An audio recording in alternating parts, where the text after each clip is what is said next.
Bismillahirrahmanirrahim. Assalamualaikum warahmatullahi wabarakatuh. Alhamdulillahi wa kafa, wassalatu wassalamu ala rasulillahil mustafa wa ala alihi wa sahbihi wa man wafa, amma ba'd. Faya ibadallah, usi nafsi wa iyyakum bitaqwallahi faqad fazal muttaqun fala tamutunna illa wa antum muslimun. Faqala ta'ala mudhakkaran bidzalika, ya ayyuhalladzina amanu taqullaha haqqa tuqatih wa la tamutunna illa wa antum muslimun. وقال يا أيها الناس اتقوا ربكم الذي خلقكم من نفس واحدة وخلق منها زوجها وبث منهما رجالا كثيرا ونساء واتقوا الله الذي تساءلون به والأرحام إن الله كان عليكم رقيبا. Bapak Ibu sekalian, ikhwah fillah, sahabat-sahabat Al-Ihsan dimanapun Anda berada, kita kembali berjumpa dalam pertemuan kajian duha ini, dan kita bermohon kepada Allah mengawali kajian duha kita. Semoga apa yang akan kita kaji nanti mendapatkan manfaat yang bisa kita amalkan dalam keseharian kita, dan semoga seluruh rangkaian ibadah kita hingga di detik ini dinilai sebagai ibadah yang diikhlaskan oleh Allah Subhanahu wa taala. Hadirin sekalian, hari ini adalah hari pertama kita berjumpa setelah sebulan menunaikan ibadah siyam Ramadan, sekaligus ahad terakhir, pekan terakhir di bulan Syawal 1435 Hijrah. Maka perkenankan saya bermohon kepada Allah, semoga siapapun yang ada di masjid ini, di rumah Allah ini, diterima seluruh ibadah puasanya oleh Allah Subhanahu wa taala dan digolongkan ke dalam orang-orang yang lebih bertakwa lagi kepadanya. Bapak Ibu sekalian, takwa bila sudah didapatkan itu adalah sebuah anugerah yang tak terhingga, sebuah anugerah berlimpah yang luar biasa. Ya. Allah berjanji, siapa yang sudah berusaha saja, belum takwa, berusaha saja untuk takwa, maka janji Allah di surat At-Talaq, surah ke-65, ayat ketiganya, Allah berjanji akan melepaskan dia dari segala persoalan yang sedang dialami, diberikan jalan keluarnya. Dan bila membutuhkan rezeki apapun, Allah berikan, bahkan nyaris tak bertepi, terus berlimpah. Perhatikan janjinya, wa may yattaqillaha yaj'al lahu makhraja. Siapa yang berusaha bertakwa, meningkatkan ibadah kedekatannya kepada Allah, maka Allah akan lepaskan dia dari segala persoalan yang sedang melilitnya. Ya. Dan kalimatnya makhraja menggunakan isim nakirah. Dalam bahasa Arab itu bentuknya umum. Jadi apapun persoalannya, Anda punya persoalan di rumah tangga, punya persoalan di kantor, punya persoalan dalam lingkup sosial kehidupan kita, Allah akan lepaskan dari segala problematika yang sedang kita alami itu. Tidak cukup sampai di situ. Wa yarzuqhu min haitsu la yahtasib. Allah akan berikan ia rizki, subhanallah, min haitsu la yahtasib, dari segala hal yang tidak bertepi dan bahkan tak kita duga. Ya. Semoga bagian pertama ini kita dapati. Bahkan Allah berjanji di ayat yang lain, wa may yattaqillaha yaj'al lahu min amrihi yusra. Siapa yang berusaha bertakwa kepada Allah, maka Allah akan mudahkan segala urusannya. Ya. Bedanya dengan yang pertama, kalau yang pertama tadi ada persoalan, kalau yang kedua tidak. Kita ingin memulai suatu aktivitas, Allah mudahkan. Bagi para ayah, Anda bekerja, Anda akan dimudahkan. Ya. Kemudian siswa yang sedang sekolah belajar akan dimudahkan. Para ibu dalam mengurus rumah tangga akan dimudahkan. Maka puasa memacu kita untuk berlatih takwa. Perhatikan kalimat Qur'annya. Ya ayyuhalladzina amanu kutiba alaikumusiyam kama kutiba alal ladzina min qablikum la'allakum tattaqun. Tattaqun itu artinya latihan takwa. Di selama Ramadan kita dilatih. Kita dilatih untuk meningkatkan takwa kita. Tattaqun terulang 19 kali dalam Al-Qur'an. Ya. Tapi ingat ya, saya sering sampaikan, tattaqun itu latihan yang diikat dengan kalimat la'allakum sebelumnya. Kalimat la'allakum ini terulang 69 kali di Quran. Bila satu ayat diawali dengan kalimat la'allakum, ini menunjukkan pesan kepada kita bahwa tidak setiap orang yang puasa itu, sekali lagi, tidak setiap orang yang puasa itu akan berhasil dalam latihan takwanya, kecuali orang yang serius dalam menjalaninya. Kecuali orang yang serius dalam menjalaninya. Jadi jangan heran kalau, mohon maaf ya, hari pertama misalnya banyak orang yang bergabung untuk beribadah, masjid jadi penuh, tilawah Quran jadi banyak dan sebagainya. Itu bisa menurun, pertengahan menurun ya, akhir jadi menurun. Kenapa? Karena tidak setiap orang akan berhasil kecuali orang yang serius. Nah, kalau sudah selesai latihannya, dirubah kata takwanya menjadi takwa yang sesungguhnya, yang benar dilakukan karena Allah, murni tak bercampur. Kalimat benar yang berasal dari Allah itu disebut dengan hak. Ya. Di benar itu ada dua istilah dalam bahasa Arab. Satu as-sidqu, As-sidqu itu kebenaran yang mungkin diragukan oleh sementara orang. Insya Allah Pak Wali Kota akan datang ke sini hari ini jam 10 ya. Sementara orang yakin tapi masih ada yang ragu. Masa ya. Jam setengah 10 masih ada acara kok ya. Misalnya di tempat A, B, C dan sebagainya. Nah kalau kita ada satu kebenaran yang masih diragukan oleh sementara orang, itu sidqun ya. Kalau orang percaya namanya shadiq. Tapi kalau sangat percaya sekalipun itu meragukan, maka ditambah dari shadiq menjadi siddiq. Abu Bakar kenapa digelari dengan Siddiq, As-Siddiq? Karena beliau percaya pada apapun yang disampaikan Nabi sekalipun orang meragukannya ya.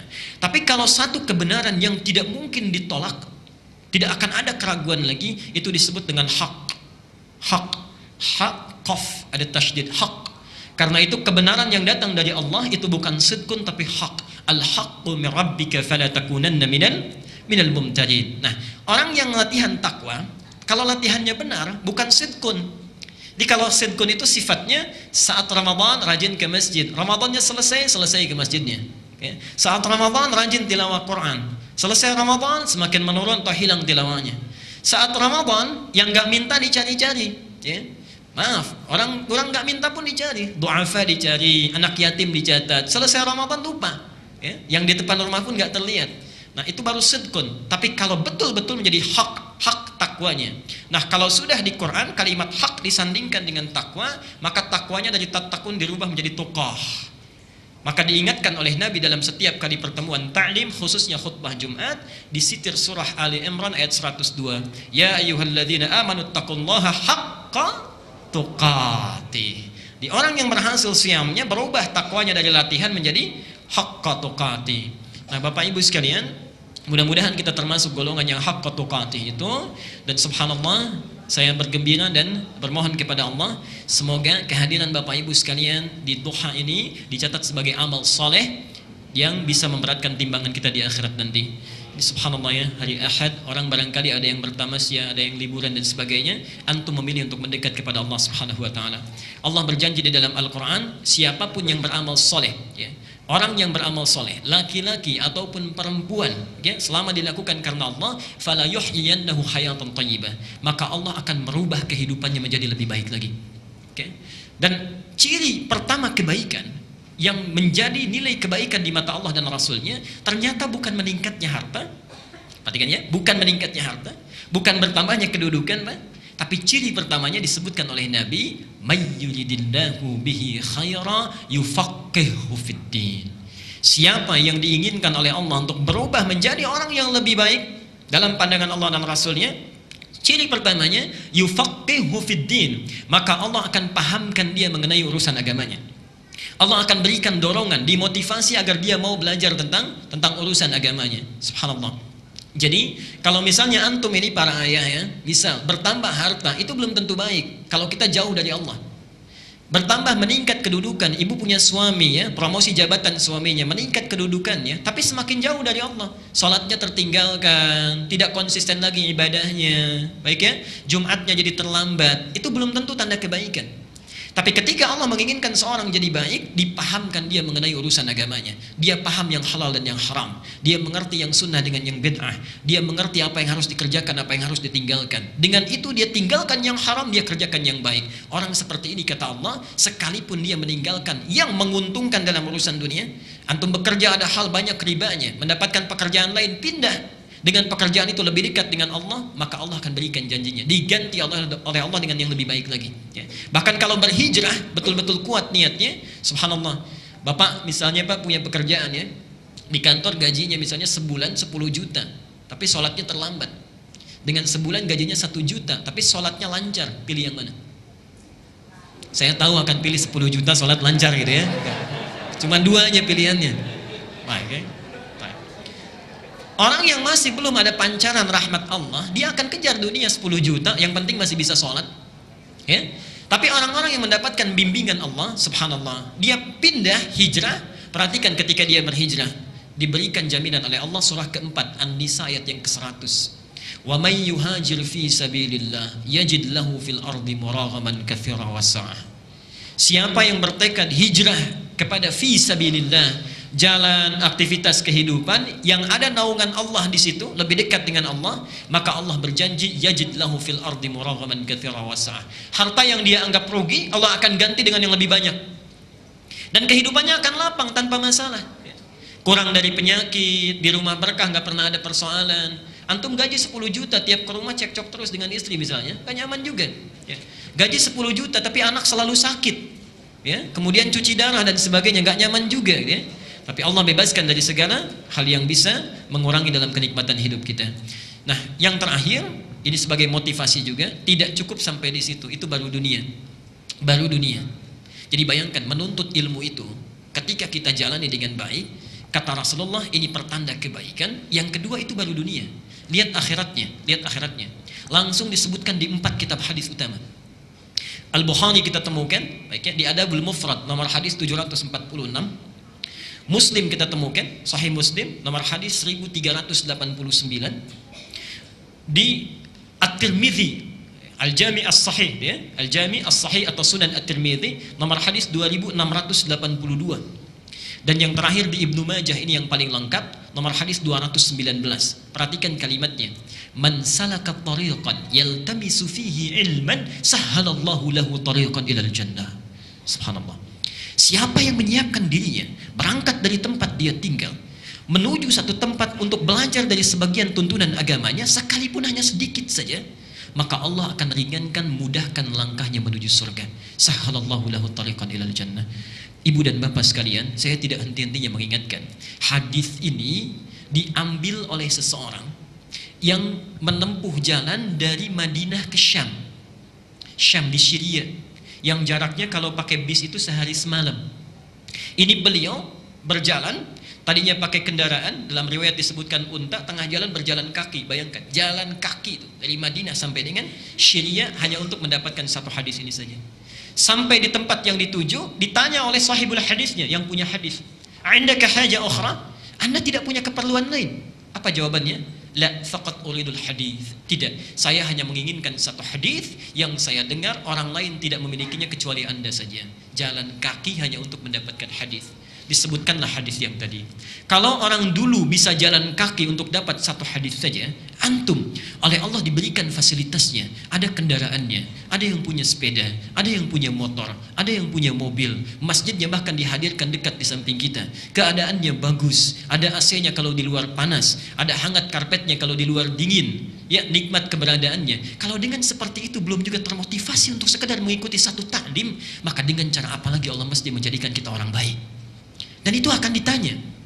Saat antum punya rumah tetangga, jalan kaki ke sini, antum punya mobil, punya motor tidak digunakan, padahal bisa saat itu dilakukan, satu saat akan ditanya. Satu saat akan ditanya. Semoga Allah memberikan kebaikan kepada kita, dan semoga hari ini adalah hari yang dijadikan oleh Allah sebagai amal soleh kita, yang disaksikan oleh Allah dan para malaikatnya.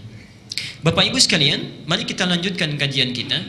Sebaik-baiknya amal soleh bila dilakukan, maka amalan soleh yang terbaik adalah satu, amalan yang dilakukan ikhlas karena Allah.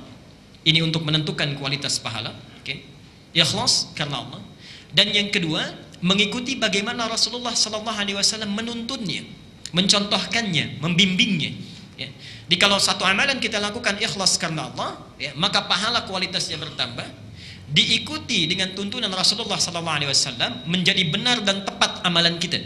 Ya. Menjadi benar dan tepat amalan kita.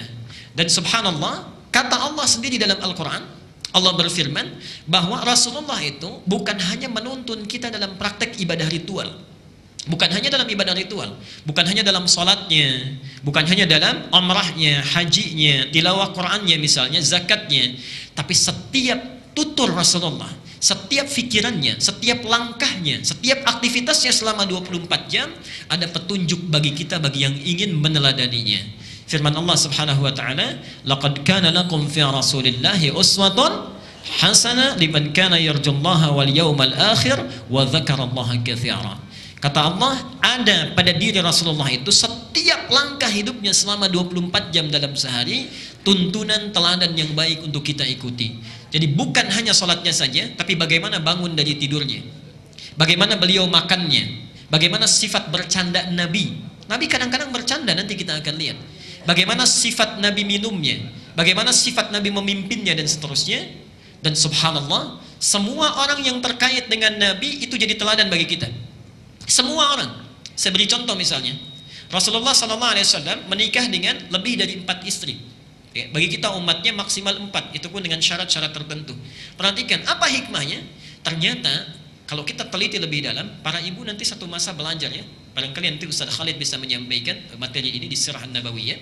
Jadi di antara hikmahnya, karakter perempuan itu kalau sudah menjadi istri, itu nampak terwakili dari istri-istri Rasulullah SAW. Nanti ada yang sifatnya seperti Khadijah, sifatnya seperti Aisyah, ada yang sifatnya seperti Hafsah, ada yang sifatnya seperti Zainab. Nah, ibu coba lihat, temukan dalam diri saya mirip siapa? Kalau wajah enggak barangkali ya, kecenderungannya. Saya seperti siapa? Pelajari kisahnya. Itu bukan hanya untuk didengar, Bu. Temukan Khadijah begini karakternya. Oh, ini mirip-mirip saya.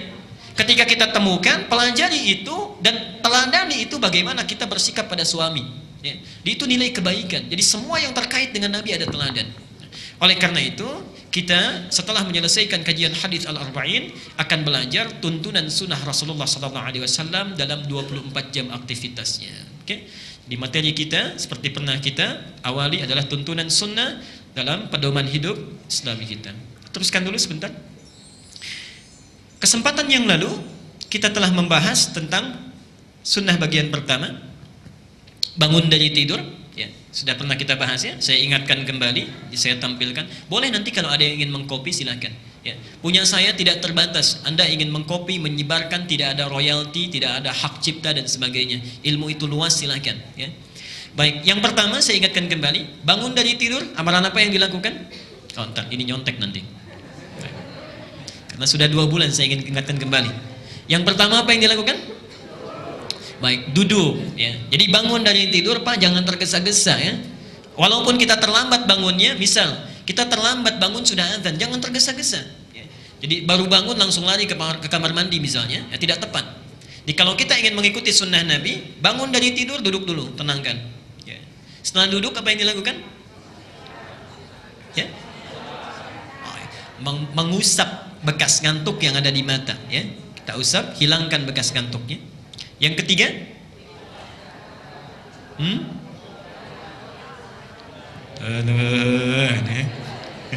rebutan. Tidak yakin suaranya. Baik, membaca doa bangun tidur. Alhamdulillahilladzi ahyana ba'dama amatana wa ilaihin syur. Saya telah perincikan ini. Baik. Jadi duduk, mengusap bekas ngantuk, membaca doa bangun tidur. Setelah itu yang keempat, membaca 10 ayat terakhir di surah Ali Imran. Sudah diamalkan? Baik, kita sudah lewat 3 bulan tuh. Sudah diamalkan belum? Ayo menghafal 10 ayat terakhir. Tidak banyak insyaallah, tidak banyak. Saya sering sampaikan Pak ya, Ibu kesempatan menghafal itu banyak. Daripada kita melakukan sesuatu yang tidak baik, antum para ayah, Pak, saya berikan pesan ya. Kita malam Jumat kemarin, setiap malam Jumat ada kajian hafalan Quran. Silakan bagi yang ingin mampir nanti di Pekayon. Kita berikan tips. Antum kan kalau di jalan suka mendapatkan lampu merah ya. Lampu merah itu kan cukup lumayan. Coba kalau setiap lampu merah kita dengarkan 1 ayat saja. Hafalkan. Setiap lampu merah sehari dapati berapa gitu bagi antum yang bekerja. Ya coba, tidak ada ruginya, mudah menghafal itu. 10 ayat terakhir. Insyaallah ya, besok hafal ya. Awas tuh sudah janji. Kita cek ya. Baik. Duduk sejenak, mengusap mata, membaca doa bangun tidur, kemudian membaca 10 ayat terakhir di surah Ali Imran. Ini bisa ditemukan di hadis riwayat Al-Bukhari nomor hadis 183, Muslim nomor hadis 763. Tapi kalau ingin melihat runtutan yang paling lengkap, itu ada di Abu Daud nomor hadis 1367. Oke. Dan itu diriwayatkan oleh seorang anak kecil yang baru berusia 3 sampai 4 tahun. Bayangkan, anak kecil yang baru berusia 3-4 tahun meriwayatkan hadis ini, dan anak ini dalam kurun waktu 10 tahun meriwayatkan 2000 hadis dari Rasulullah SAW. 2000 hadis. Itulah sahabat bernama Abdullah, punya bapak namanya Abbas. Abbas ini paman Nabi yang nomor 7. Nabi punya 11 paman, 2 orang masuk Islam. Satu Abbas, yang kedua Hamzah, selebihnya tidak. Abbas punya anak kedua namanya Abdullah. Karena Abdullah anaknya Abbas, Ibnu Abbas dikenallah dengan Ibnu Abbas. Ibnu Abbas ini seperti pernah saya ulas, kecilnya selalu dibawa oleh paman, oleh ayahnya, ya, ke dalam naungan hadanah Rasulullah SAW. Di kalau beliau ta'lim, beliau mengajar, itu senantiasa disertakan. Walaupun main-main sambil canda, sambil tertawa, itu mengingat sesuatu. Sampai puncaknya cinta, saking cintanya pada Rasulullah SAW, senang dengan Nabi. Pak Ibu, saya nanti kita bahas ya, kita ajarkan. Rasulullah itu jangankan pada orang dewasa, pada anak kecil pun itu masih senyum. Pada anak kecil. Kemudian lewat beliau di satu jalan, nanti kita akan bahas terperinci. Lewat di satu jalan, anak kecil sedang kumpul, itu masih disempatkan oleh beliau mengucapkan salam. Assalamualaikum. Saya minta izin lewat. Anak kecil yang nangis diangkat oleh beliau, dipeluk, dibelai dan sebagainya. Antum kadang-kadang jangankan anak kecil, orang dewasa pun masih cemberut aja. Kan? Baik, kalau kita ingin mengikuti sunnah Nabi, kita praktekkan. Nah, ini saking cintanya dengan Nabi, kemudian tahu Nabi akan menginap di rumah bibinya Maimunah, maka minta izin pada ayahnya untuk tinggal di rumah bibinya. Saya pernah tanyakan, kalau anak kecil itu usia 3-4 tahun, paling telat tidurnya jam berapa? Ya, mungkin jam 7, jam 8, jam 9. Ibnu Abbas tidak. Abdullah bin Abbas menunggu di depan kamar Rasulullah, menunggu, bahasa kita begadang, ingin lihat bagaimana Nabi bangun dari tidurnya. Bayangkan. Ditunggu oleh beliau, dan Rasulullah tahu itu, dilihat. Kemudian disampaikan pada kita, Rasulullah itu kalau bangun tidak langsung berdiri, duduk dulu, mengusap wajahnya, menghilangkan bekas ngantuknya, baca doa bangun tidur, membaca 10 ayat terakhir di surah Ali Imran, baru keluarlah menepuk pundukku dan mengajak aku, mengajariku wudu, kemudian tahajud. Ya, subhanallah. Anak usia berapa? 3-4 tahun. Jadi kalau antum masih punya anak yang masih balita, tidak ada salahnya, silahkan diajak ya. Dalam mainnya dia mendengar, dalam mainnya dia belajar. Di KIAI itu ada seorang ayah yang bawa anaknya. Kita punya ta'lim, hafalan Quran. Baru sampai 63 ayat, bapaknya hafal 53 ayat. Anaknya cuma diam aja, diam, senyum. Ketika akan kami uji, subhanallah, anaknya minta diuji, ternyata sudah hafal 1 juz. Sudah hafal 1 juz. Selang berapa hari? 4 juz. Kemarin kita tanya lagi, sudah 7 juz katanya. Jadi akan ada saja, kalau bukan antum yang hafal Quran, barangkali anaknya. Kalau bukan ibu yang paham hadis, barangkali cucunya. Ya. Jadi siapkan dari sekarang ya. Baik, kita teruskan. Kemudian yang kedua, setelah itu apa? Setelah selesai membaca surah Ali Imran, 10 ayat terakhirnya, apa yang dilakukan? Lupa kita ya. Baik. Pertama, mencuci kedua telapak tangan. Cuci dulu kedua telapak tangannya. Okay. Ini riwayat dari Abu Hurairah, tercantum dalam Sahih Al-Bukhari dan Muslim. Kemudian yang kedua apa? Bersiwak atau menyikat gigi. Baik. Selanjutnya apa? Berwudu, menyempurnakan wudu, sempurnakan wudu. Dan yang terakhir baru kita ada yang berhubungan suami istri di malam harinya, kemudian mandi janabah dulu.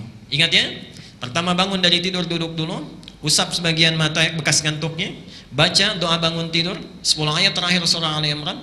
Mulai kita pergi ke kamar mandi, ke toilet, cuci tangan dulu ya, hilangkan bekas-bekas yang kotor, lalu bersiwak, sempurnakan wudu. Bagi yang ingin mandi maka sempurnakan mandinya. Sampai di sini bahasan terakhir kita. Jelas ya? Sekarang kita akan masuk bahasan yang selanjutnya, apa yang sudah dilakukan oleh Rasulullah saat bangun dari tidurnya. Baik, saya ingin tanyakan, kalau Rasulullah bangun itu kira-kira bangunnya jam berapa? Kalau dikonversi. Baik. Atau singkatnya begini, bangunnya itu saat subuh, menjelang subuh, atau di pertengahan malam? Pertengahan malam ya? Baik. Karena beliau bangun di pertengahan malam, kadang-kadang sepertiga malamnya, maka ada ibadah yang dilakukan di saat itu. Ibadah apa itu? Salat tahajud. Seperti hadis riwayat Ibnu Abbas tadi, setelah menyelesaikan ini semua, maka diajak Ibnu Abbas dituntun untuk menunaikan tahajud. Materi kita saat ini sifat tahajud Rasulullah sallallahu alaihi wasallam.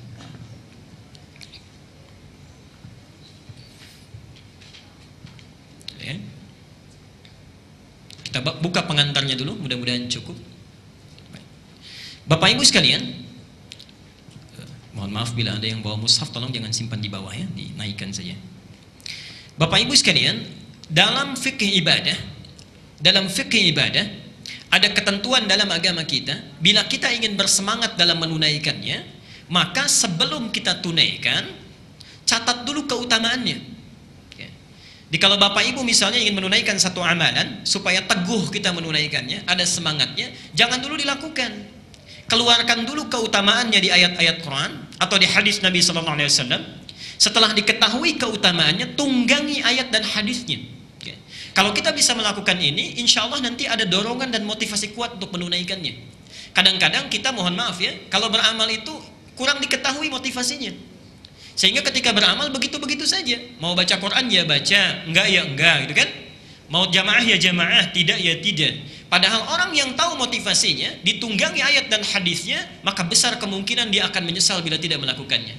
Saya beri contoh begini misalnya. Bapak yang tidak biasa sholat berjamaah, barangkali belum tahu keutamaannya. Tapi sebelum kita menunaikan sholat berjamaah di masjid, kita keluarkan dulu dalil Quran atau hadisnya, kita tunggangi itu, barangkali motivasinya akan beda. Saya beri contoh. Nabi menyampaikan, orang yang menunaikan jamaah di masjid dengan yang sholat di luar masjid, di berbagai tempat, maka perbedaannya itu ada kurang lebih 3 perbedaan. 1, orang yang menunaikan sholat di masjid, maka langkah pertamanya menggugurkan dosa-dosa yang dia bawa. Langkah selanjutnya mengangkat derajat di sisi Allah Subhanahu wa taala. Bayangkan, bagian pertama. Yang kedua, kata Rasulullah, bedanya masjid dengan rumah atau tempat biasa itu 25 kebaikan. Kalau antum sholat di masjid, itu kita mendapatkan 25 keutamaan yang tidak didapati di tempat lain. Bayangkan, rumah sudah di samping masjid. Antum memilih sholat di rumah, padahal bisa ke masjid, kita kehilangan 25 kebaikan. Kehilangan peluang gugurnya dosa. Kehilangan peluang terangkatnya derajat di sisi Allah. Bagian ketiganya, sholat yang ditunaikan dengan berjamaahnya, maka akan mendapatkan 27 derajat keutamaan dibandingkan sholat sendirian. Kadang-kadang yang terakhirnya yang kita dapati ya, yang kita dengar informasinya, sholatul jamaati afdalu min sholatil fardhi bisab'in wa ishrina darajah. Nah ini yashtariku fihi ahlul masjid wa ahlul bait. Ini berlaku bagi orang yang sholat di rumah atau di masjid. Kalau sholat berjamaah dia dapat pahala itu. Tapi dia kehilangan 25 kebaikan. Dia kehilangan potensi ampunan. Dia kehilangan potensi untuk diangkat derajatnya oleh Allah. Nah orang-orang yang tahu tentang hadis ini, dia tunggangi itu, maka tidak ingin melewatkan kesempatan itu. Mohon maaf, bayangkan Pak, Bapak kan punya tugas untuk mencari nafkah. Kadang-kadang ada kesulitan di kantor, pekerjaan. Kita tunggangi sholat berjamaah, Allah berjanji mengangkat derajatnya, dilepaskan dari persoalan. Ya. Subhanallah, kita tidak tahu berapa dosa yang sudah kita kumpulkan. Begitu berangkat dengan niat ikhlas, gugur kesalahan kita, ya, dan sebagainya. Nah ini motivasi ini kalau kita dapatkan, kuat kita menunaikannya. Ya. Nah begitu juga dengan sholat tahajud. Ada ibadah yang dicontohkan oleh Rasulullah SAW berupa bangun di malam hari, dikenal dengan ibadah tahajud. Nah, Bapak Ibu, ibadah malam itu dalam bentuk salat dibagi ke dalam 2 bagian. Ibadah malam dalam bentuk salat dibagi pada 2 bagian. 1, salat yang ditunaikan tanpa tidur terlebih dahulu. Salat yang ditunaikan tanpa tidur terlebih dahulu. Kalau malam itu bahasa Arabnya apa? Lail, baik ya. Maka salatnya disebut dengan qiyamul lail. Qiyamul lail. Kalau antum setelah Isya misalnya tidak tidur dulu, kemudian melakukan aktivitas membaca atau dan sebagainya, ya, maka sholat misalnya pada saat itu tanpa tidur terlebih dahulu, sholatnya disebut dengan qiyamul lail. Tapi kalau kita tidur dulu, baru setelah bangun dari tidur beraktivitas tunaikan sholat, maka tidurnya hajada, tidurnya hajada. Bangun dari tidurnya, aktivitas yang dilakukan disebut dengan tahajud. Ya. Di sholat tahajud itu sholat yang dilakukan di pertengahan malam atau sepertiganya setelah kita tidur terlebih dahulu. Jelas sampai sini? Baik. Apa keutamaan menunaikan sholat tahajud ini? Mari kita lihat pelan-pelan. Pertama dibuka surah Al-Muzammil, surah keberapa? 73, keempatnya 74-nya Al-Mudaththir, 73 Al-Muzammil, 75-nya Al-Qiyamah. Ya, baik. Ya ayyuhal muzammil qumil laila inna qalila. Lihat ayat yang ke-6-nya. Allah berfirman di situ, keutamaan salat tahajud, salat yang dilakukan di malam hari, inna nasyi'atal laili hiya ashaddu wat'aw wa aqwamu qila. Kalau kita tunaikan salat di malam hari, misal terutama tahajud, walaupun hanya 2 rakaat saja, 4 rakaat saja misalnya, atau 6 rakaat saja, atau nanti kita lihat sunnah Nabi-nya antara 11 sampai 13 rakaat, maka salat yang kita tunaikan akan jauh lebih khusyuk dibandingkan salat yang ditunaikan di siang hari. Saya ulangi ya, salat yang ditunaikan di malam hari dalam konteks ini tahajud, kata Allah, itu akan lebih menambah kekhusyuan dibandingkan sholat yang ditunaikan di siang hari. Tidak percaya silakan bangun. Bangun kita malam hari, misal jam 1, jam setengah 2, jam 2, sholat ibu, sholat bapak di malam itu rasanya akan lebih enak dibandingkan sholat di siang hari. Karena itu perhatikan kalimat hadisnya, doa iftitahnya pun itu lain yang sering dibaca Nabi. Kalau siang, sholat siang, kalau disebut sholat siang dalam fikih itu artinya sholat fajar sampai dengan isya. Ya, di sholat fardu yang fardu. Nabi seringkali membaca yang Allahumma ba'id. Kalau iftitahnya, Allahumma ba'id baini wa baina khatayaya. Ada di mana itu? Ada di Al-Bukhari nomor hadis 711. Ya. Allahumma ba'id baini wa baina khatayaya. Tapi kalau sholat malam, Rasulullah seringkali membaca yang wajjahtu.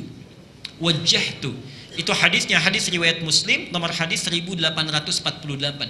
Ya. Malamnya menggunakan wajjahtu, siangnya menggunakan Allahumma ba'id. Baik. Apa rahasianya? Saya ingin jelaskan dulu sebentar.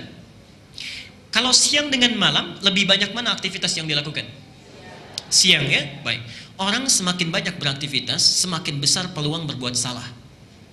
Lisan yang terlalu banyak bicaranya, besar kemungkinan kelirunya. Kaki yang terlalu banyak bergerak, besar kemungkinan kelirunya dalam melangkah. Karena itulah dalam setiap sholat siang, antum misalnya, mohon maaf ya, dari fajar tadi sampai zuhur, ada nggak yang tidak salah? Pasti ada saja kesalahan yang kita perbuat. Ya. Pulang dari masjid pun kadang kita bicarakan orang lain, minimal ustadznya gitu kan. Baik. Sampai zuhur pasti ada kesalahan yang kita buat. Karena itulah dalam setiap doa iftitah yang kita baca atau istiftah, kita memohon kepada Allah sebelum sholat mengingat kesalahan-kesalahan kita. Lalu kita rasakan semua itu, kita baca Allahumma ba'id baini wa baina khatayaya kama ba'adta bainal masyriq wal maghrib. Ya Allah, kalau sebelum sholat ini saya punya kesalahan yang saya bawa sampai sholat ini, mohon jauhkan saya antara kesalahan yang saya perbuat dengan saya sejauh engkau jauhkan timur dan barat. Subhanallah. Itulah makna hadis, sholat yang satu dengan yang lainnya menggugurkan, menghapuskan kesalahan yang diperbuat di antara keduanya. Tapi malam tidak. Malam menggunakan wajah tuh, hadisnya dari Ali bin Abi Thalib. Kalau yang Allahumma ba'id dari Abu Hurairah.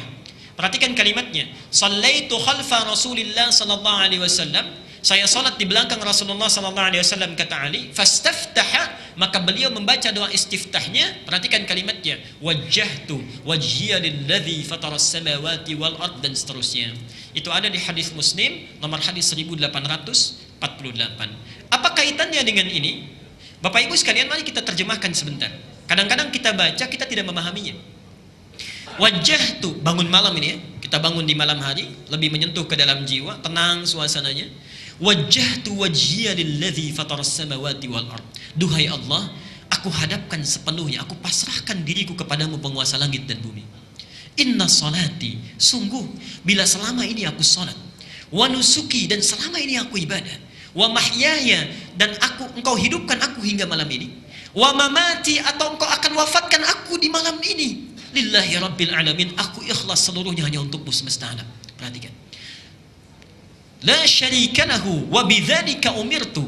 Aku berjanji mulai detik ini tidak akan musyrik lagi selamanya. Dengan itu aku diperintahkan. Wa ana minal muslimin, atau wa ana awwalul muslimin, dan aku berjanji mulai saat ini akan menjadi muslim yang lebih tunduk lagi kepadamu. Di malam hari kita resapi, dibayangkan kalau mungkin wafat saat itu, enak rasanya. Karena itu malam hari seringkali menggunakan wajjahtu. Ibu bapak waktu kecil doa istiftahnya apa? Wajjahtu atau inni wajjahtu? Wajjahtu atau inni wajjahtu? Inni wajjahtu. Nggak apa-apa, ada hadisnya itu, ada. Oke? Kalau yang wajjahtu nggak pakai ini, itu ada di hadis Muslim dari Ali bin Abi Thalib yang meriwayatkan. Nomor hadisnya 1848. Kalau pakai ini, ada juga hadisnya. Itu riwayat Ibnu Majah, Sunan Ibnu Majah, nomor hadis 3221. Tapi yang meriwayatkan bukan Ali bin Abi Thalib, yang meriwayatkan Jabir bin Abdullah, sahabat Jabir bin Abdullah. Silahkan buka di setiap kitab hadis ya. Sekarang kita perhatikan, yuk saya bacakan hadisnya ya. An Jabir bin Abdullah radhiyallahu an.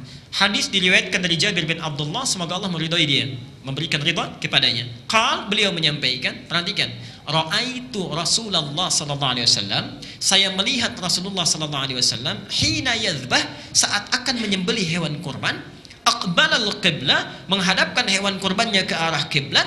Thumma qala, kemudian beliau mengucapkan, Allahumma, ya Allah, hadza min Muhammad, ini kurban dari Muhammad, wa ali Muhammad, dan dari keluarga Muhammad, wa ummat Muhammad, dan dari umat Muhammad. Bismillahi Allahu akbar, inni wajjahtu wajhiya lilladzi fataras samawati wal ard, dan seterusnya. Dalam versi yang kedua, thumma qala, kemudian beliau mengucapkan langsung, inni wajjahtu wajhiya lilladzi fataras samawati wal ard, dan seterusnya.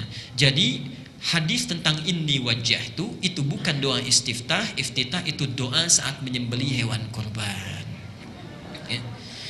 Jadi subhanallah, tidak ada di dunia ini yang berkurban lebih banyak di luar bulan Dzulhijjah kecuali antum ini, ya, sejak kecil. Time. Kita teruskan dulu.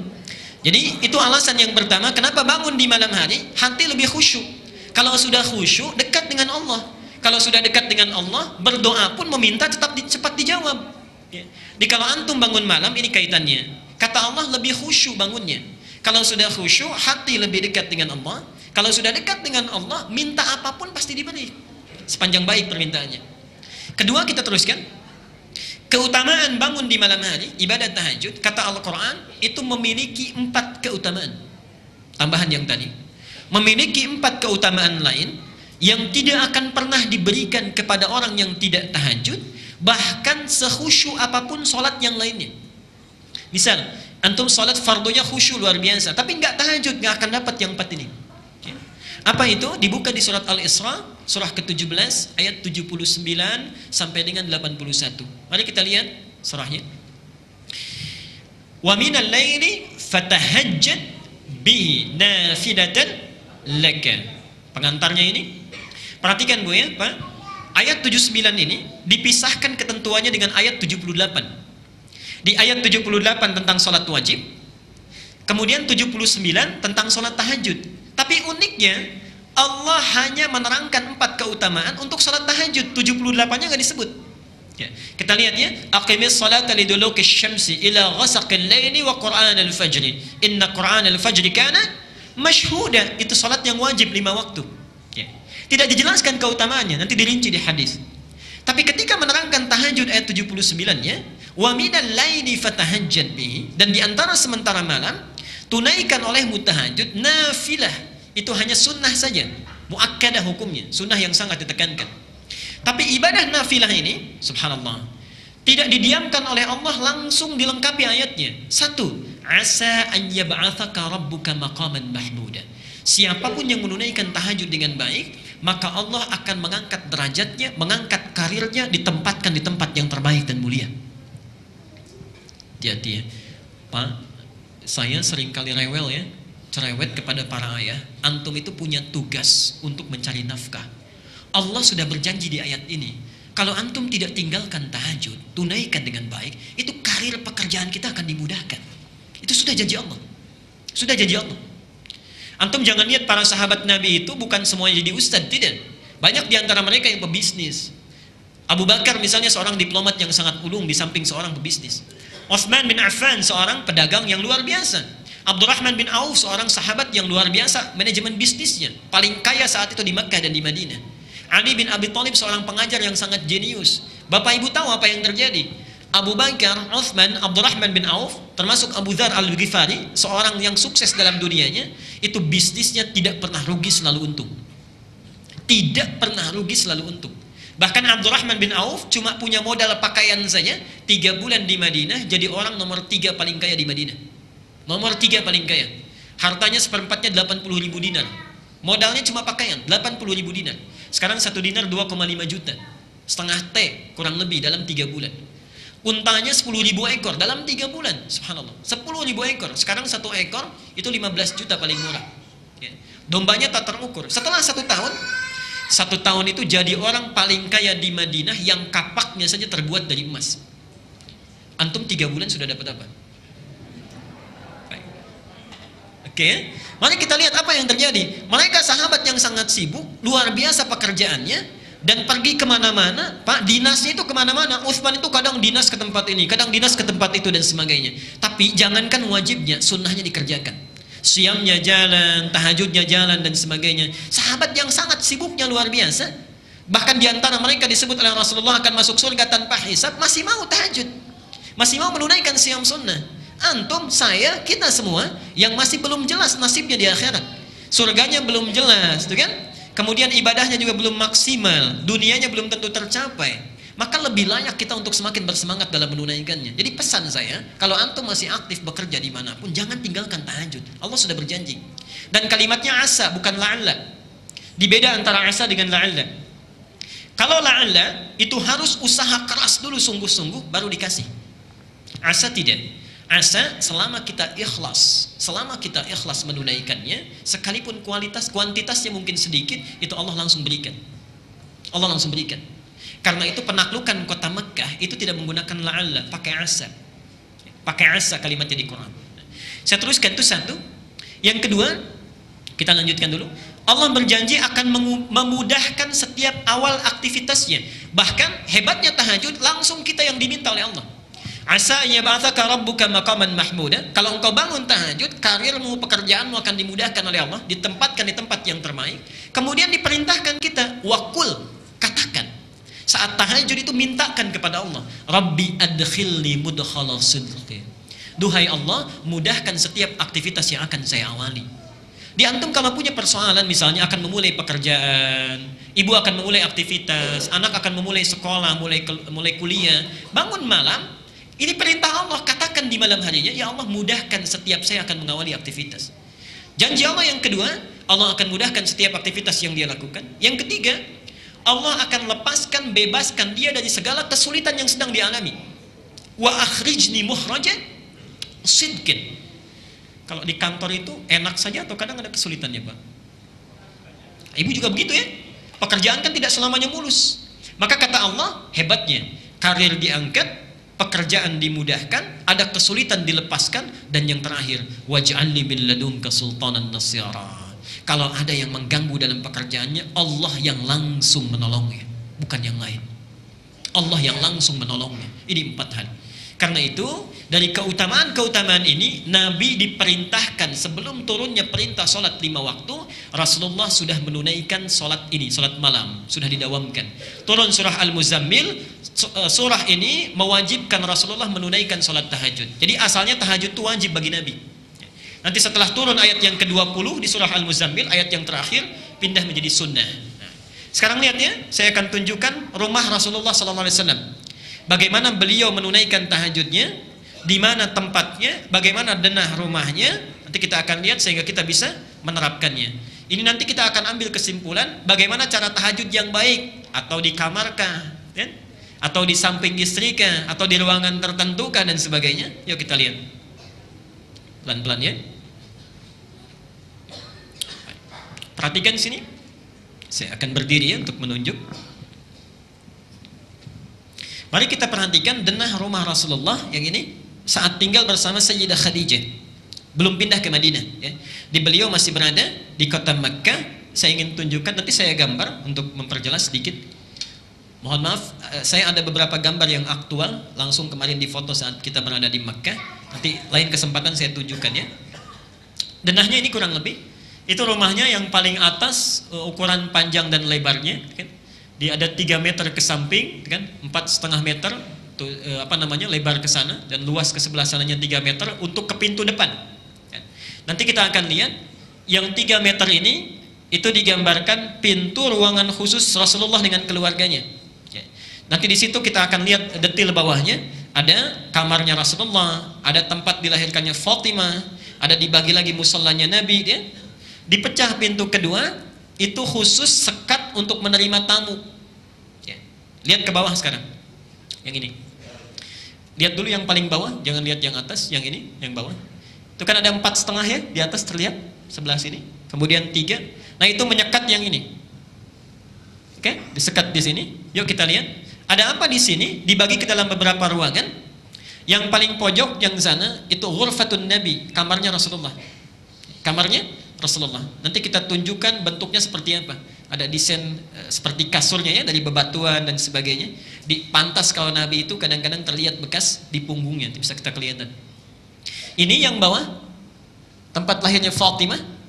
Jadi Fatimah lahirnya di sini. Nanti kalau kita lihat aslinya ada seperti tempat dari batu kecil, di situ beliau dilahirkan nanti ya. Setelah lahir disimpan di situ.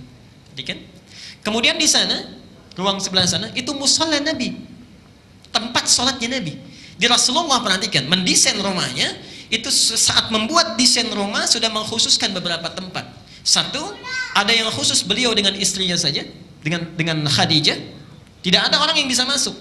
Ya. Tidak ada orang yang bisa lihat. Bahkan subhanallah perhatikan ya, seorang yang akan membantu kelahirannya saja, kelahiran Fatimah dari Khadijah, itu dipisahkan tempatnya oleh Nabi. Tidak lagi di kamar beliau dengan Khadijah, tapi di tempat lain yang tidak bisa dilihat oleh orang lain. Ini memberikan pesan kepada kita, ada satu tempat di rumah yang tidak boleh dimasuki oleh orang asing. Ingat ya, rahasia rumah tangga antara suami dengan istri ada di satu tempat yang tidak boleh diketahui oleh orang lain. Kecuali barangkali orang-orang yang kita toleransi, ayah, ibu, orang terdekat. Hati-hati, antum misalnya mengizinkan orang masuk yang tidak tahu, bukan kerabat yang sangat dekat dengan kita, masuk ke situ. Kebetulan kamar mandinya ada di kamar mandi ruangan utama kita, misalnya di kamar kita. Ya nggak apa-apa, ini saja lihat. Tujuannya ke kamar mandi, tapi matanya ngelihat ke kasur. Begitu keluar, ternyata spray ibu itu begini ya warnanya, desainnya begini, subhanallah. Masuknya kamar mandi, keluarnya spray, macam-macam. Nanti saya ingatkan ibu-ibu ya, nggak tahu kalau di sini, kalau di sebelah sana yang rame itu ibu ya. Satu kalimat satu jawaban bisa banyak. Dalam penelitian psikologi ada tes ditunjukkan, satu kalimat yang ditujukan pada laki-laki dengan para ibu perempuan itu bisa lain jawabannya.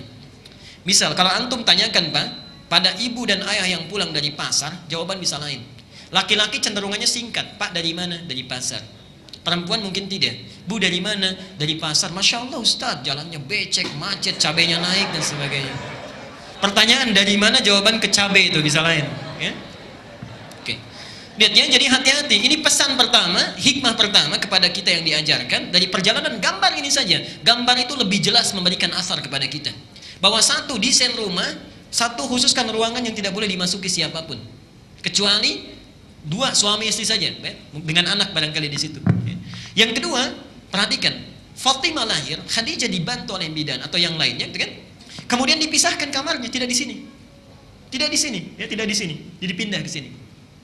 Jadi kamar khusus disiapkan, bahkan tidak mampu melihat keadaan Nabi. Selanjutnya, subhanallah, Nabi menyediakan ruang khusus untuk ibadah, musalla.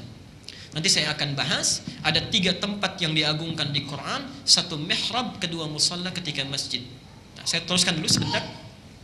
Kemudian dari ruang yang private ini dibuat sekat sedikit, lalu di sini dibuat satu ruangan khusus untuk menerima tamu. Itu yang dipecah tuh di atas pintu itu. Ya. Dimasuk, diterima tamu di sini. Di tamu tidak bisa punya kesempatan untuk melihat area-area keluarga, ya, kecuali kerabat-kerabat dekat. Ya. Baik. Jadi subhanallah, Bapak Ibu bisa bayangkan ya, keadaan zaman jahiliyah yang semula bisa tampak segalanya, keadaan bisa terlihat aurat dan sebagainya. Satu rumah yang diberkahi oleh Allah Subhanahu wa taala, rumah Rasulullah, sudah memberikan desain pada kita, mengajarkan pada kita kalau buat ukuran rumah, desain rumah, maka satu, buat satu ruangan yang memisahkan antara orang asing dengan orang rumah. Jadi jangan sampai antum masuk rumah kelihatan semuanya. Kamar dengan segalanya, dengan keadaan kita, buat satu sekat. Itu satu yang pertama. Ya. 2 ini ruangan khusus. Dan sekarang saya tunjukkan ya. Ini petanya.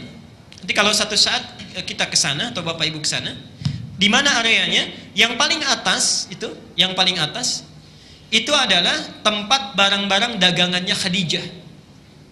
Di beliau itu kan punya bisnis, ya. Makan tijarat Sayyidah Khadijah radhiyallahu anha. Tempat aktivitas bisnisnya Sayyidah Khadijah. Jadi beliau punya aktivitas bisnis. Tidak banyak orang tahu seluas apa ini. Yuk saya berikan gambarnya. Ini Ka'bah sini. Wilayah Masjidil Haram, ada Ka'bah sini. Masjidil Haram, ini Ka'bah. Oke. Agak kurang panjang. Jazakallahu khair. Subhanallah. Baik ya. Kalau sisi sebelah sini disebut apa? Ada apa di sini? Hajar Aswad, oke. Hajar Al-Aswad, Al-Hajar Al-Aswad. Ini rukun Yamani. Oke. Ini ada makam Ibrahim, sini Hajar Ismail, sini enggak ada, ini Iraqi, Syami dan seterusnya. Ini Hajar Aswad. Kalau antum nanti ke Mekah satu saat umrah, ini ada menara Zam-Zam di sini, pintu masuk pertama ya. Oke, ini masuk pintu masjid. kalau akan mengikuti sunnah Nabi dalam memulai tawaf, masuklah melalui pintu Babus Salam. Di mana pintu Babus Salam itu, kalau kita posisinya di Menara Zam-Zam ini, bergeser kurang lebih 2 pintu ke kanan, langsung geser. Satu, ya, ada eskalator ke atas. 2 pintu yang kedua, ya, ada eskalator turun ke bawah. Turun ke bawah, ya.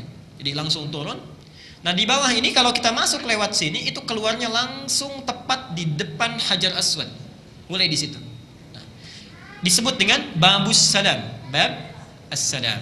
Ini bukan nama biasa, karena sejajar dengan ini ditarik garis lurus, ditemukan rumah Rasulullah SAW saat dilahirkan, disebut dengan Maulid Nabi. Di rumah Nabi itu saat pertama kali dilahirkan, ditarik garis lurus dari sini, seakan-akan memberikan kesan kepada kita, kalau kita ingin masuk kepada salam Islam dengan benar, masa masuk melalui pintunya. Apa itu pintunya? Ikuti tuntunan Nabi sejak mulai beliau dilahirkan